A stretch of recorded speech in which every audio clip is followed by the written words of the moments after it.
नमस्कार मु Vishnupriya Sahu crime 7 news channel रु आपण मानकु स्वागत जनाउछि। आरंभ करबा आज किछि गुरुत्वपूर्ण खबर को नहीं।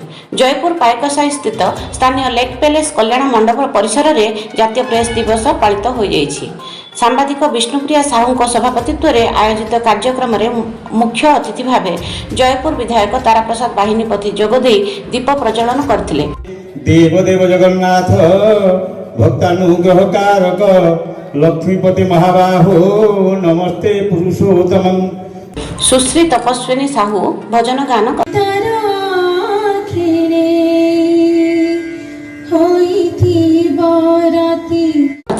सम्मानित अतिथि भावे जयपुर उपजिलापाल वेदवर प्रधान साहित्य एकाडेमी सदस्य कवि लक्ष्मीकांत पाढ़ी, जयपुर पौराध्यक्ष नरेंद्र कुमार महांती, पौर निर्वाही अधिकारी सिद्धार्थ पट्टनायक, उपखंड सूचना लोकसंपर्क अधिकारी श्रीमती जसोदा गादवा और उपखंड क्रीड़ा संपादक रवि नायक जोगदे देश गठन में गणमाध्यम भूमिका शीर्षक उपर आलोकपात करथिले। सामाजिक विकास में गणमाध्यम भूमिका बेस गुरुत्वपूर्ण। सांबादिक माने हेले समाजर जाग्रत प्रहरी। जदि जाग्रत प्रहरी निज कर्तव्य विच्युत हुए तेबे समाज आगक बढ़ी पारे नाही। निरपेक्ष और निर्भीक संवाद परिवेषण सबु सांबादिकंकर अभिमुख्य हेबा उचित। जातीय प्रेस दिवस पालन अवसर में सांबादिक मानू अतिथि माने एही वार्ता देथिले।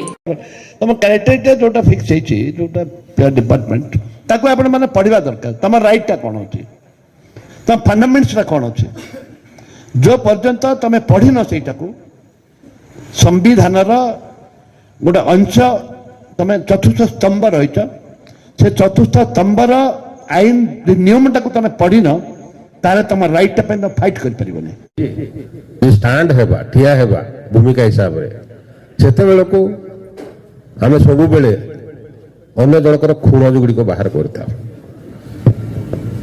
जोटा कि दोष त्रुटि बाहर करता, जोटा नेगेटिव।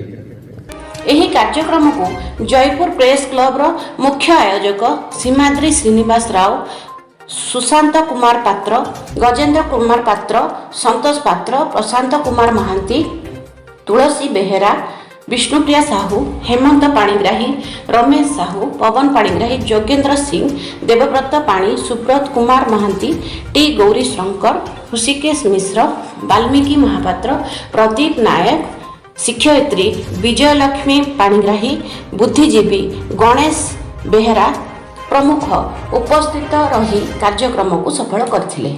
स्वागत भाषण शिक्षक श्री योगेश्वर पंडा देथिबा बेले कवि श्री कृष्णचंद्र होता धन्यवाद अर्पण करथिले।